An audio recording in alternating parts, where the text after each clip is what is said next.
Bienvenidos a El Debate. Hoy nos metemos de lleno en la increíble historia del streamer Wes Cole. Su viaje, que va desde la pobreza más absoluta hasta ser un referente, nos obliga a plantearnos una pregunta clave sobre qué es el éxito en realidad. Exacto.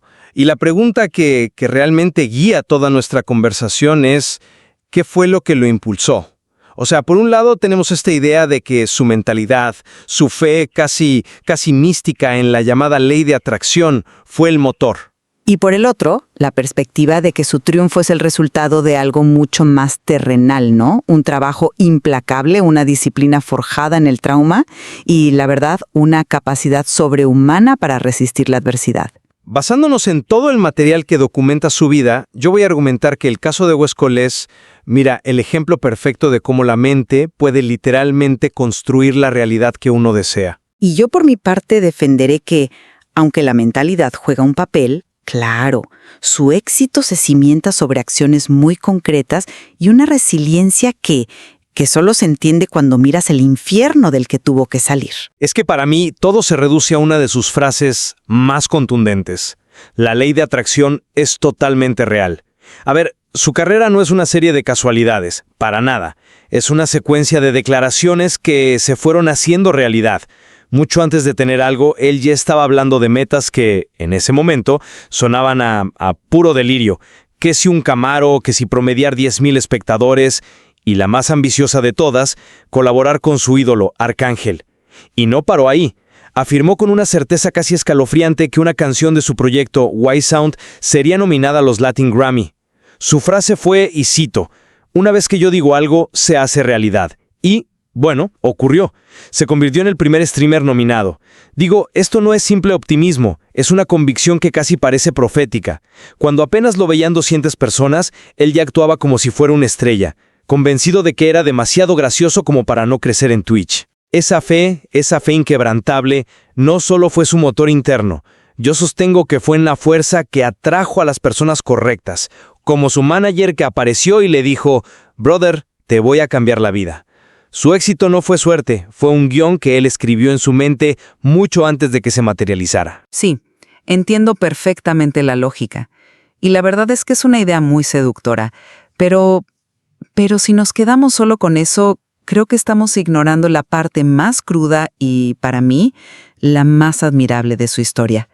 Decir que todo fue por una ley metafísica es borrar de un plumazo el esfuerzo brutal que hay detrás. El material habla de su consistencia inhumana. Hacía directos todos los santos días después de trabajar y de estudiar. O sea, su punto de partida no era cero, era un abismo. Una infancia sin luz, sin comida, con un padre en la cárcel, una madre luchando con el alcoholismo. Creció en un barrio donde vio morir a 8 de sus amigos. A ver, eso no es un lienzo en blanco para traer cosas buenas, es una tormenta perfecta para el fracaso. Soportó humillaciones que te marcan de por vida, como tener que caminar 40 minutos para hacer la compra porque en su casa había un coche que no podía usar, o el pánico de quitarse los zapatos en el colegio por tener los calcetines rotos. Y su ética de trabajo era salvaje. No era solo streamer, trabajaba parchando bicicletas, levantando quesos, de mesero en una discoteca. Y en cada uno de esos empleos, su mentalidad era ser el mejor. Para mí, su éxito se construyó sobre decisiones estratégicas, como apostar todo a la comunidad de Twitch en Colombia cuando todo el mundo le decía que era una tontería. El triunfo no fue un deseo cumplido. Fue una victoria arrancada a una realidad que intentaba devorarlo. Pero es que esa misma realidad, esa hostilidad, es la que pone a prueba el poder de la mente. Tomemos el ejemplo más claro, su relación con Arcángel. Para mí, es la evidencia irrefutable. Él no solo lo soñó, lo decretó. Dijo, yo no me llamo Wes Cole si yo no hago algo con Arcángel. Y no se sentó a esperar. Usaba la música de su ídolo para visualizar, para, como él mismo dice, sentir lo que siente Arcángel. Pasó de ser un fanático en la pobreza a ser su socio. Eso no es estrategia de negocios, eso es manifestación pura y dura. Un momento, ¿pero podemos atribuir eso a una declaración mágica? ¿O a que ejecutó un plan maestro durante años? Es que él mismo te da la clave, y no es mística, es pura estrategia. Él dice, textualmente, si yo a esto le meto y llego muy lejos, Arcángel algún día se va a querer sentar conmigo. No es magia, es volverse inevitable. Él no esperó a que el universo se lo diera. Trabajó con otros artistas, se posicionó, invirtió en un proyecto musical de altísima calidad y se hizo tan relevante que para una figura como Arcángel, la colaboración se convirtió en un movimiento inteligente. El sueño fue el destino en el mapa, sí, pero el trabajo fue el motor del barco que lo llevó hasta allá. De acuerdo, el trabajo fue el vehículo, pero ¿cuál fue el combustible?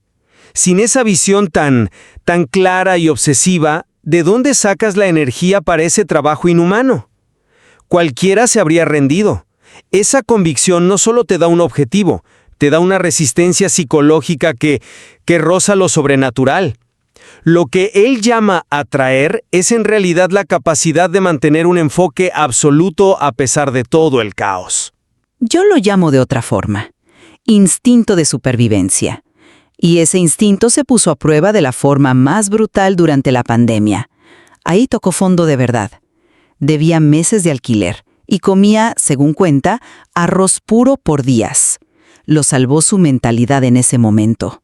Lo salvó la ayuda que su mentalidad atrajo. No, a ver, perdona que te interrumpa, pero es que justo ahí es donde yo discrepo fundamentalmente. Lo que lo salvó fue la ayuda concreta y tangible de personas reales. Su entonces novia, Misha, que le daba dinero para el transporte, que se dio cuenta de su situación, y su amigo Sammy, que desde Miami le enviaba dinero para pagar el internet. Sin ese internet no hay stream. Sin stream, la historia de Westcol, como la conocemos, se acaba ahí. Eso no es una fuerza cósmica. Son relaciones humanas y apoyo material en un momento crítico. Claro que la ayuda fue tangible, nadie lo niega. Pero la pregunta es, ¿por qué llegó esa ayuda con esa intensidad? ¿Cuánta gente en esa situación inspira ese nivel de lealtad, de sacrificio en otros? Yo argumento que esa ayuda no fue casual. Llegó porque quienes lo rodeaban veían un compromiso total. Su declaración en ese momento es clave. Tenía que disfrutar que era pobre porque nunca jamás iba a volver a hacerlo. Eso es un acto de reprogramación mental brutal en medio de la desesperación. No se estaba lamentando, se estaba despidiendo de la pobreza. Esa energía, esa certeza que proyectaba, es lo que hizo que gente como Sammy y Misha apostaran por él.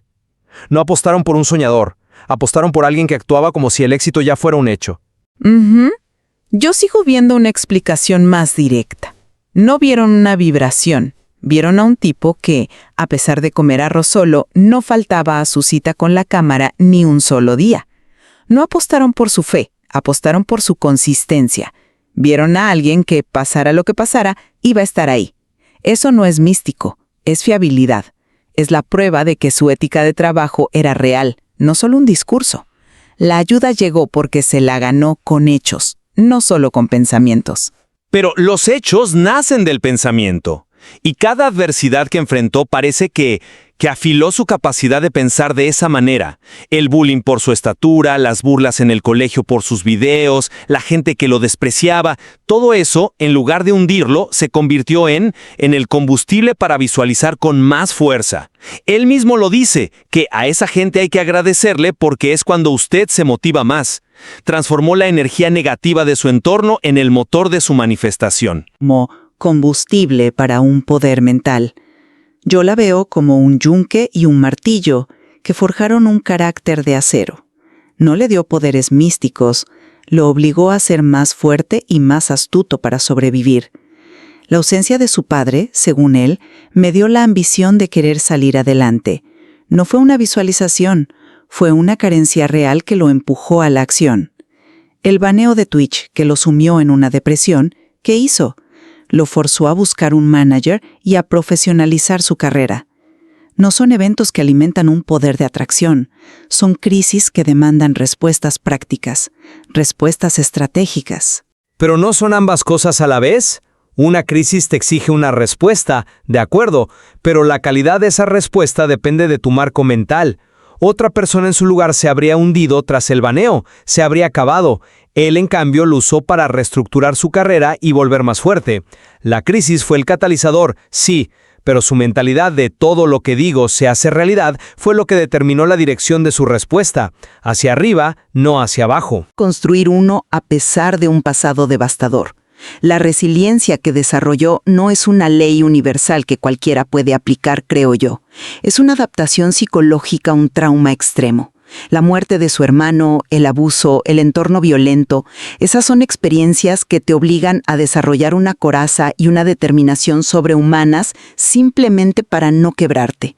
Él no atrajo el éxito, se lo arrancó con las uñas a una vida que parecía diseñada para que él fracasara. En resumen, para mí, esas acciones y esa resiliencia fueron inseparables de la poderosa mentalidad que las dirigía. Westcott nos muestra que la realidad física puede, y a menudo es, un reflejo de una convicción inquebrantable. No solo trabajó duro, trabajó con un propósito visualizado, verbalizando un futuro que solo él veía, desde una nominación al Grammy hasta ser socio de su ídolo. Su imperio para mí se construyó primero en su mente. Por mi parte, y para cerrar, concluyo que, aunque su autoconfianza es un factor innegable, su historia es, ante todo, un testamento a la resistencia humana. Es la crónica de una lucha brutal contra pronósticos imposibles, superando traumas que habrían destrozado a la mayoría. El mérito, desde mi punto de vista, reside en sus acciones, en su sudor y en los sacrificios que hizo en el mundo real, no solo en la fuerza de su mente. Quizás la verdadera lección aquí es que no se puede separar una cosa de la otra. La mentalidad sin acción es un delirio, y la acción sin una mentalidad que la sostenga, pues se agota ante el primer obstáculo. Ambos puntos de vista ofrecen una forma de entender una trayectoria que es sin duda extraordinaria. El material nos muestra una danza compleja entre la convicción absoluta de un mundo interior y la acción implacable en el mundo exterior, dejando que cada uno de nosotros decida qué elemento fue el que marcó la diferencia. Y la verdad, queda mucho por explorar en esta historia. Tenemos sobre la mesa una cifra, una afirmación rotunda de uno de los streamers más grandes de Colombia y, bueno, del mundo hispano, Westcott. $500,000. $500,000 al mes. Eso, para que la gente se haga una idea, son, ¿qué? ¿Unos 2,000 millones de pesos colombianos? Es muchísimo dinero. Es una barbaridad. Entonces, nuestra misión hoy es rastrear esa plata. ¿De dónde sale? ¿Las piezas de este rompecabezas financiero de verdad encajan? Es la pregunta del millón, literalmente. O el del medio millón en este caso. ¿Es una cifra realista o es más bien una exageración para generar titulares? Bueno, para esta investigación nos basamos en un artículo muy interesante del medio Las Dos Orillas, que a su vez desglosa un análisis de Fast.co. Y aquí es crucial empezar con una advertencia. A ver. El análisis original se basa en fuentes públicas que no se detallan. Así que, ojo, no estamos ante una auditoría fiscal. Claro, no es la declaración de renta. Para nada. Es una estimación informada.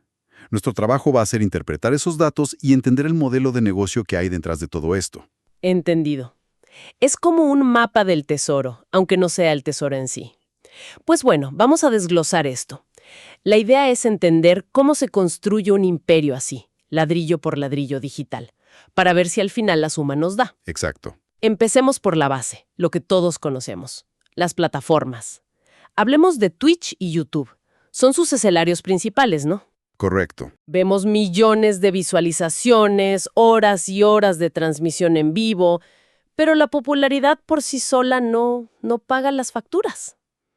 ¿Cómo se transforma toda esa atención masiva en dinero contante y sonante? Porque no es tan simple como muchas vistas igual a mucho dinero, ¿o sí? No, para nada. Es mucho más complejo. Es un ecosistema, de hecho, con varias corrientes de ingreso que funcionan al mismo tiempo. La investigación que revisamos las divide en, digamos, 3 categorías principales dentro de las plataformas. Ok. Primero, las suscripciones. Son estos pagos mensuales recurrentes. Como un club de fans. Exacto, un club de fans digital. Los seguidores pagan una cuota y a cambio reciben, no sé, emoticonos exclusivos, acceso a chats privados. Es un ingreso relativamente estable. Relativamente, claro. Pero necesitas una base de suscriptores gigantesca y muy, muy fiel para que se sume. Por supuesto, Luego está la publicidad, que me imagino que es más variable. mucho más. Funciona como en la tele de toda la vida. Anuncios que aparecen en la transmisión. El creador se lleva un porcentaje. Pero claro, depende de cosas que no controla, como la época del año. Cerca de Navidad se paga mucho mejor, por ejemplo. Tiene sentido. Y la tercera vía, que es muy particular del streaming, son las donaciones directas, o los famosos bits en Twitch. Es plata que la gente envía voluntariamente. Espera, aquí me detengo. ¿De verdad las donaciones voluntarias pueden ser un pilar financiero tan importante? Sorprendentemente sí. Me cuesta creer que la generosidad espontánea de miles de personas pueda sumar tanto mes a mes. Suena súper impredecible. Lo es, pero no hay que subestimar su poder. No hablamos de moneditas. A veces son donaciones de cientos o incluso miles de dólares de un solo seguidor. ¿En serio? Sí. Para la audiencia es una forma de interactuar, de que su ídolo lea su mensaje en voz alta. Se crea una dinámica de apoyo directo que puede ser increíblemente lucrativa. No es estable, para nada, pero en un buen mes puede superar por lejos a los ingresos por publicidad. Entiendo. Es como el equivalente digital de pasar la gorra, pero a una escala masiva y con gente dispuesta a meter billetes grandes. Ahora, el análisis dice algo interesante, que el juego no termina en Twitch. Hay otras redes, como Instagram, que son vitales, aunque no le paguen directamente. Eso parece raro. Si la plataforma no paga, ¿por qué importa tanto? Porque ahí es donde se construye la marca. Y esto es fundamental para entender la economía del creador de hoy. O sea, este sistema donde los individuos construyen negocios a partir de su audiencia. Instagram no le da un cheque a Westcol por tener seguidores, Claro. pero le da algo quizás más valioso, un escaparate. Es su valla publicitaria personal.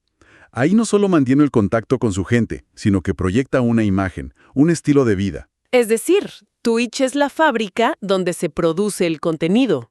Exacto. Pero Instagram es la tienda de lujo donde se exhibe el producto final, que es el mismo, su influencia. Diste en el clavo. Y esa tienda atrae a las grandes marcas. La visibilidad que tiene en Instagram es lo que le abre la puerta a los patrocinios. Una marca de bebidas, de ropa, de tecnología. No le paga por sus streams, le paga por el acceso a su audiencia, por asociar su producto a su imagen. Y esos contratos deben ser de cifras enormes. Enormes. Pueden ser de 5, 6 o hasta 7 dígitos. Son los grandes golpes financieros que complementan el flujo constante, pero más pequeño, de las otras fuentes. Instagram es el puente hacia la plata corporativa. Tiene todo el sentido. Es un ecosistema, como decías. Y parece que él entendió que no puede tener todos los huevos en la misma canasta. Totalmente. La investigación menciona que se ha metido en el mundo del merchandising, con una línea de gorras. Pero lo que me llama la atención es un detalle que citan. Él mismo ha dicho en sus directos que se considera un aprendiz en esto. No va de magnate. Y esa honestidad es parte de la estrategia. Pero que no nos engañe la palabra aprendiz. El mismo análisis señala que Westcol ve ese negocio como una potencial mina de oro. Esto nos habla de una visión empresarial muy clara, diversificar. Claro, no depender de una sola cosa. Los creadores más inteligentes saben que su carrera depende de algoritmos que no controlan. Depender solo de Twitch es un riesgo enorme. Es una jugada de ajedrez empresarial, no solo de un creador de contenido. Pero no hay un riesgo de desenfocarse.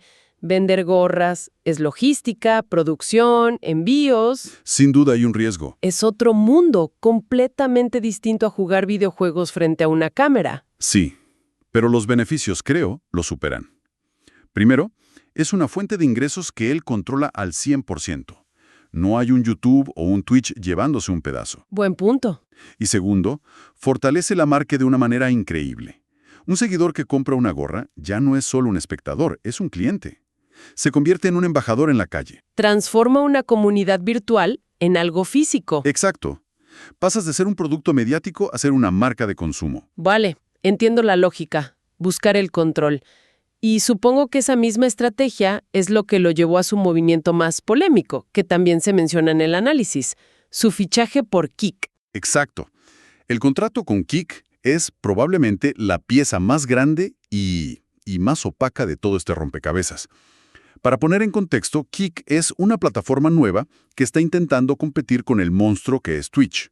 Y con muchísimo dinero por lo que se ve. Con muchísimo dinero. Su estrategia es muy agresiva. Fichar a los talentos más grandes con ofertas económicas astronómicas. Y aquí es donde la cosa se calentó. Según la investigación, Westcol afirmó que su contrato era el mejor de todo el mundo de habla hispana. Incluso dijo que era superior al de Ibai Llanos, que es, vamos, el rey Midas del streaming. Una afirmación casi temeraria. El artículo dice que eso generó bastante malestar.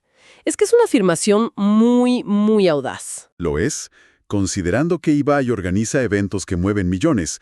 Pero aquí la investigación que estamos revisando introduce un matiz fascinante.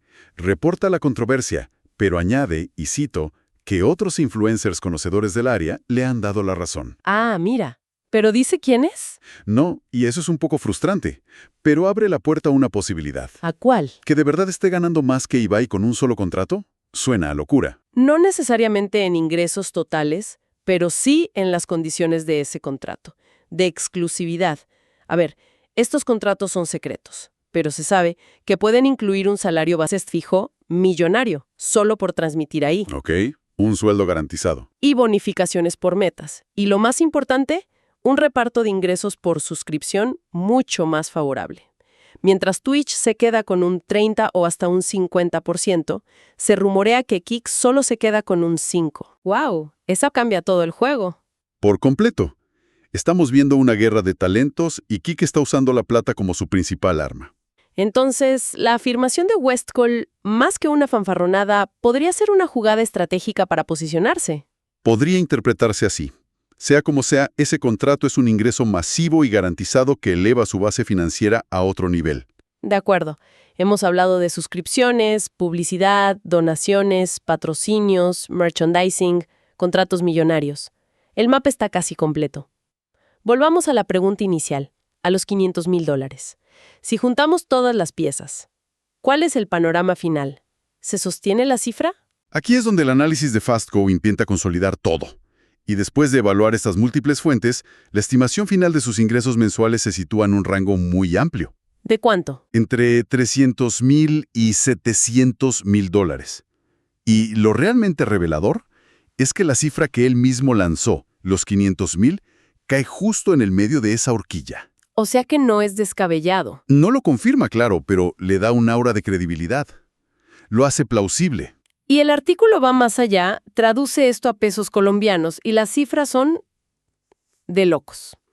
Habla de ingresos anuales de hasta 1.864 millones de pesos.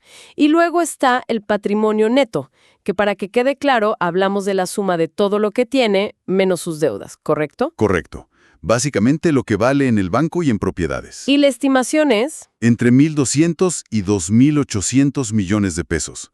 Son cifras que hasta hace nada estaban reservadas para deportistas de élite o empresarios tradicionales. Verlas asociadas a un creador de contenido que, en esencia, transmite desde una habitación, es un cambio de paradigma total. Absolutamente. Entonces, en resumen, la fortuna de Westcol no es un truco de magia. Es el resultado de un modelo de negocio diversificado y muy bien pensado. ¿Sí? Es un ecosistema que combina el goteo constante de miles de pequeñas transacciones con los golpes masivos de patrocinios y contratos, todo sostenido por una marca personal potentísima. Exactamente. Las cifras, aunque sean estimaciones, lo dibujan no solo como un entretenedor, sino como un empresario formidable de la nueva era digital. Es un caso de estudio perfecto. Y esto me deja pensando en algo. El artículo menciona de pasada un detalle que parece menor, pero que para mí es el centro de todo, que Westcol arrancó de cero. Sí, y creo que esa es la reflexión final que debemos hacer. Si juntas ese origen humilde con la escala de estas ganancias, que se basan fundamentalmente en la capacidad de capturar la atención de millones, la pregunta es inevitable. ¿Qué nos dice esto sobre la economía del siglo XXI? A mí me dice que las reglas han cambiado por completo. Que el capital más valioso ya no es, no sé, tener una fábrica o un pozo petrolero. ¿Cuál es ahora? El nuevo petróleo es la atención. Precisamente, estamos presenciando el auge de la economía de la atención como el modelo de emprendimiento más disruptivo. Un modelo capaz de crear fortunas que antes eran impensables sin una herencia o una gran inversión.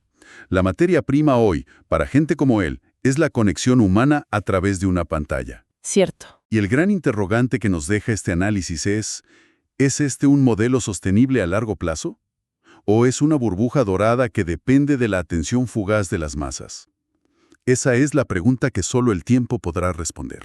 Por un lado el éxito y por otro, estas polémicas tan graves. Muy graves. Comentarios homofóbicos que lo llevaron a un terreno que nadie se imaginaba. Un cara a cara con la Corte Constitucional de Colombia. Palabras mayores. Totalmente. Y esto nos deja con dos preguntas que van a ser la guía de nuestra conversación de hoy. A ver. Primero, ¿cómo se desató todo este lío? O sea, ¿cuáles fueron los hechos exactos? Y segundo, y esta es la pregunta más incómoda, Ajá. a pesar de todo, de las marcas, de la corte, ¿es posible que Westcol, de alguna manera, termine ganando con esta controversia? Esa es la gran paradoja. Y para intentar entenderla, tenemos un buen arsenal de fuentes. ¿Qué tenemos sobre la mesa? Pues mira, hay artículos de prensa de Noticias Caracol, de Neiva Estéreo, que nos dan el minuto a minuto. Tenemos un informe que le pone números a la fortuna de Westcol. Clave para la segunda pregunta. Exacto. Y para el contexto, que es fundamental, dos piezas académicas. Una sobre la representación de la comunidad homosexual en los medios colombianos y otra que se mete de lleno a analizar por qué Twitch es un terreno tan fértil para el discurso de odio. Perfecto. Con eso podemos armar el rompecabezas. Entonces, empecemos por el principio. El origen de todo. Llévame a marzo de 2023. ¿Qué fue lo que dijo Westcol? Fue en una de sus transmisiones en vivo, en Twitch. En medio de la conversación, suelta una serie de comentarios, pues, muy despectivos y violentos. Las fuentes citan que habló de fulminar a balazos a personas homosexuales. O sea, no fue un desliz, no fue algo sutil, fue una declaración explícita, muy fuerte. Me imagino que la reacción en redes fue inmediata. Una explosión. La indignación fue masiva y muy rápida. ¿Y él qué hizo? ¿Intentó apagar el incendio? Sí. La presión fue tal que al poco tiempo publicó un video en Instagram pidiendo disculpas. Reconoció que sus palabras estuvieron mal, que se había equivocado. Pero para mucha gente, o llegó tarde o se sintió como una disculpa forzada. La bola de nieve ya estaba rodando y era imparable. El daño ya estaba hecho. Y la primera consecuencia real, la primera ficha de dominó en caer, no fue legal, fue comercial. Exacto. Y fue una señal potentísima. Doritos Colombia, que era una marca que colaboraba con él, Una marca gigante. pues no se anduvo con rodeos. Sacaron un comunicado público muy directo. ¿Qué decía? Decía, y cito, que las recientes actuaciones del influenciador no están alineados con nuestros valores.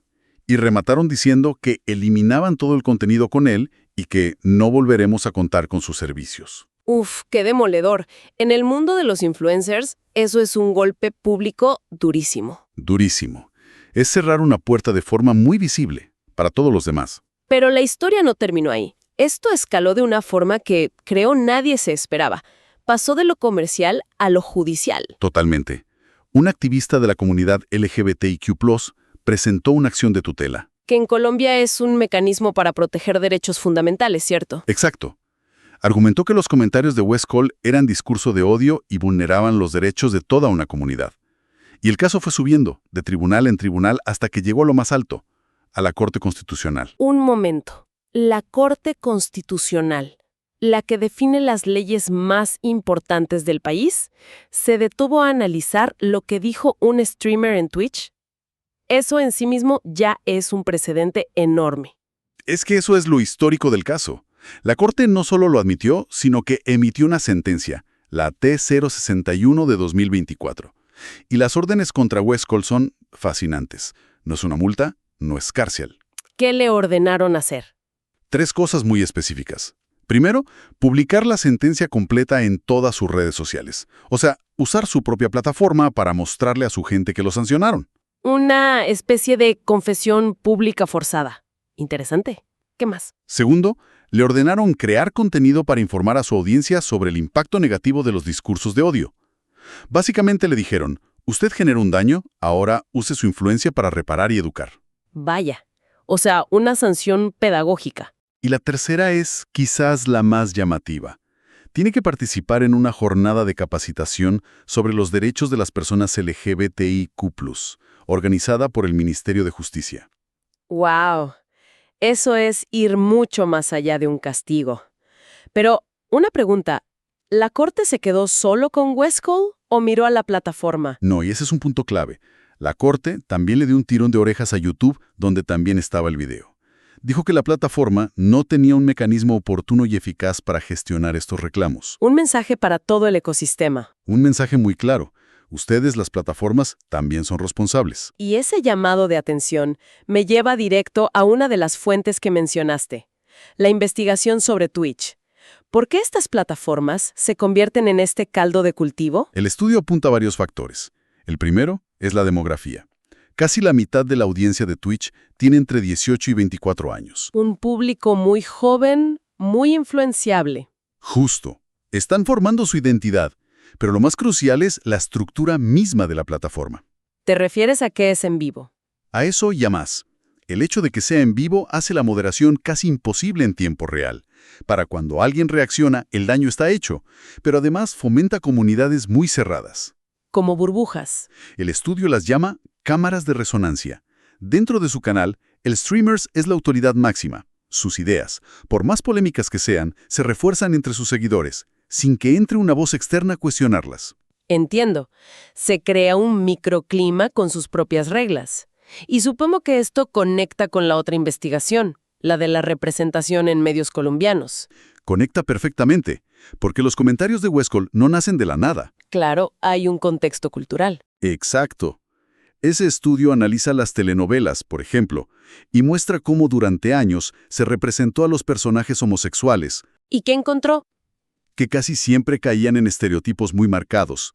El diseñador de modas como en Chepe Fortuna, o el peluquero en El último matrimonio feliz. El cliché. Pero es más que un cliché.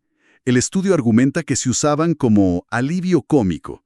La forma de hablar, los gestos, todo era para generar risa. Y eso, de forma constante, va normalizando la burla. Le enseña al público que es aceptable reírse de ellos. Un momento. Si esa normalización de la burla ya existe en la cultura popular, en la tele de toda la vida, eso podría significar que una parte de la audiencia de Westcol no solo no se ofende, sino que es lo que busca. Has dado en el clavo de la gran paradoja. Que ese humor transgresor, esa polémica, es parte del atractivo. Y que eso se traduce en clics, en apoyo y al final en dinero. Exactamente. Y eso nos lleva a la segunda gran pregunta.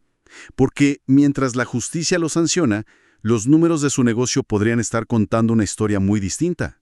Hablemos de esa historia entonces, porque ya vimos el castigo. Perdió a Doritos, tiene la orden de la corte, pero en la práctica, ¿le dolió en el bolsillo? ¿Cómo de grande es su negocio? Aquí las cifras son impactantes. El informe sobre su fortuna estima sus ingresos mensuales entre $300,000 y $700,000. Mensuales. Es una locura. Es una locura. Y la clave es la diversificación. No vive de un solo patrocinador. Gana por suscripciones, por publicidad, por donaciones directas de sus fans, los bits, por otros patrocinios, por su propia mercancía. Es una máquina de facturar. Muy bien engrasada. Y hay un dato que es la prueba definitiva de esta paradoja. ¿Cuál? El contrato que firmó con Kick, la plataforma rival de Twitch. Esto fue después de la polémica. ¿En serio? ¿En medio de todo el escándalo? Sí, mientras una parte del mundo corporativo lo ve como tóxico, una nueva plataforma llega y le ofrece un contrato que él mismo dijo que era el mejor de habla hispana, insinuando que era mejor que el de gigantes como Ibai. O sea, a ver si entiendo esta lógica perversa. Una marca como Doritos, que le vende a todo el mundo, no se puede arriesgar. Correcto, su reputación es su activo. Pero una plataforma como Kick, que compite por un público joven y que necesita hacer ruido, ve en esa misma controversia un imán. Precisamente. Y volvemos al estudio de Twitch para entender el porqué. Los algoritmos no tienen moral. Su único objetivo es maximizar la interacción. El engagement. Exacto. Y el contenido que polariza, que genera rabia, debate, discusión, es oro puro para el algoritmo. Cada comentario de odio, cada respuesta indignada, cada persona que lo comparte para criticarlo, Todo eso le dice al sistema: esto es relevante, muéstralo más. la propia indignación alimenta su visibilidad.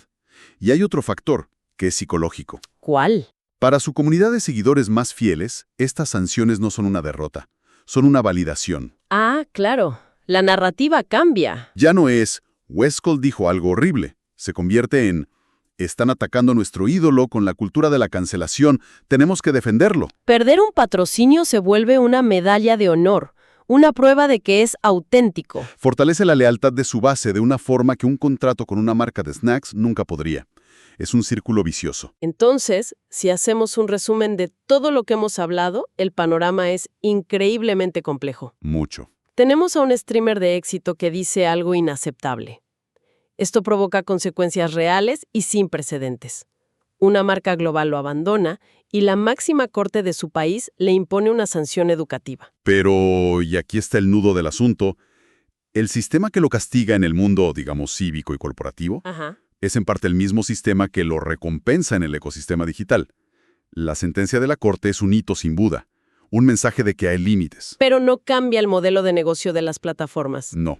Los incentivos económicos que premian la provocación y la polarización siguen ahí, intactos. Lo que nos deja con una pregunta final, una idea para reflexionar. La Corte le ordenó a Westcott educar a su audiencia. Pero, ¿es eso posible? ¿A qué te refieres? ¿Puede un espacio como Twitch, diseñado para el entretenimiento rápido y gobernado por algoritmos que se alimentan del conflicto, convertirse de verdad en un aula contra el odio? Ok. ¿O el propio modelo de negocio, basado en la viralidad y la lealtad tribal, termina por anular cualquier esfuerzo educativo, convirtiendo una sentencia histórica en solo un pequeño bache en el camino? ¿Apenas el costo a pagar para seguir siendo aún más rentable?